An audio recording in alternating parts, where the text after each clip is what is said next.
In 1900, Metz was under German rule, a symbol of imperial ambition with grand military architecture like the train station, still standing today. After World War I, the city returned to France, but just 2 decades later, it was occupied by Nazi Germany during World War II. The Battle of Metz in 1944 left deep scars, but also marked a turning point. Post-war, the city rebuilt, balancing its French identity with a complex past. Today, Metz is a modern, multicultural city. Its streets reflect over a century of conflict, recovery, and reinvention, where history and progress live side by side. First, meet Amin, a student studying at Georgia Tech Europe here in Metz, who recently had the chance to explore Central Pompidou. It was free for students under 26, so I didn't have to pay. And the museum is very big. It's like 4 floors. Each floor has a lot to see, and it's a very modern museum.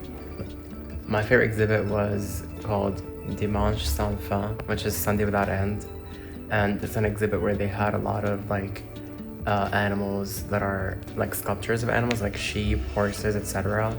It's also where they had the bananas stuck to the wall, and I found it weird a little bit when I first saw it because I was like, what's the point of having just a normal banana that you can eat? So I got to see it and sniff it actually, and to verify that it's a real banana and read the description of why it's there. Yeah, what surprised me is that on the top floor they had an entire section on the Far East and the East in general, the Middle East. So they had a photography exhibition about Hebron in the West Bank. So I was surprised to see that, and it's something recent that they've added because they changed the museum I think about 3 months. I liked how you can see different modes of art, not only visual but also sound, and you get to touch some things because they had a performative artist. So yeah, it's worth seeing. Now, let's turn to Alex, a fellow Georgia Tech Europe student who recently stepped back in time at Metz's Museum of Ancient History. Yeah, so I think my favorite exhibit in the museum was these Roman bathhouses they had on the bottom floor. So it was pretty cool. They had a lot of these century-old granite, so it's I guess whatever rocks that the bathhouse was made out of all those years ago. And then they had areas for workers to stoke the coals so that the water in the bathhouse would stay warm. They had drying sections. They had mixed gender areas. So it was pretty interesting just to see how intricate these bathhouses were all these years ago. They had probably 200, 300 different busts of people or religious figures, different things. And so it's pretty impressive to me at least how long those survived, because those are 2,000, 2,500 year old relics. But it's also pretty interesting on how much value they placed in funerals. It took me 2 days to get through the entire museum, and that took up 2 of my Metz day trips. So it was good enough for me to go back. So it was pretty good, yeah. Last, let's ask some other Georgia Tech Europe students about their experiences around Metz. Best part of my experience of being in Metz, I really love the architecture. It's a whole different vibe from anywhere I've ever been. I went to Strasbourg and I saw the Notre Dame in Strasbourg, and that one was even bigger, but I think this is the prettiest one I've seen. Well, I'm Jewish, but my grandma grew up Catholic, and when she came to visit me, I decided to go to Mass with her at the cathedral. And I think just being there and hearing the organs play and the ceremony and the services, it was just really immersive there and a super cool experience that I don't think I could have gotten in America.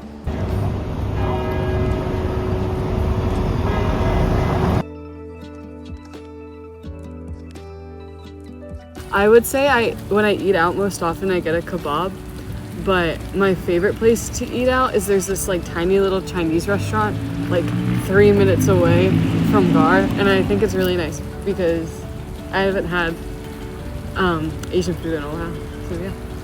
I really like this one place by the cathedral called Le Moulin Bleu. It's an Italian restaurant. They have this really good what's it called?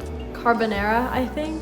It's a pasta dish with Parmesan, and they also have really good pizzas.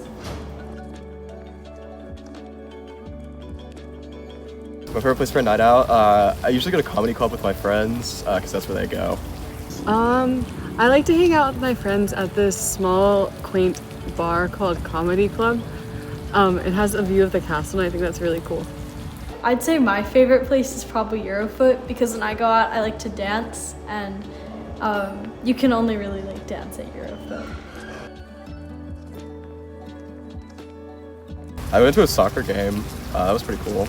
It's like a big deal for them. It was like a match to like move up in division, so it was like really crowded and there were a lot of fans. One of my favorite weekends here has been when I stayed in Metz, just toward the city. There's a really cute park that's really nice to walk through. You can do like motorized boats like on the river, which was really fun. I think it was when my friend and I spent a weekend back in Metz, and we did the little boat tour like I mentioned, and then we went to Fox Cafe and worked in the afternoon. It was like kind of like a rainy day, and I thought it was very peaceful. It's really nice to just walk around. There's a lot of good restaurants, and the nightlife is really fun too. I've really enjoyed my time here so far, and I think Metz as a city is a really, really great place.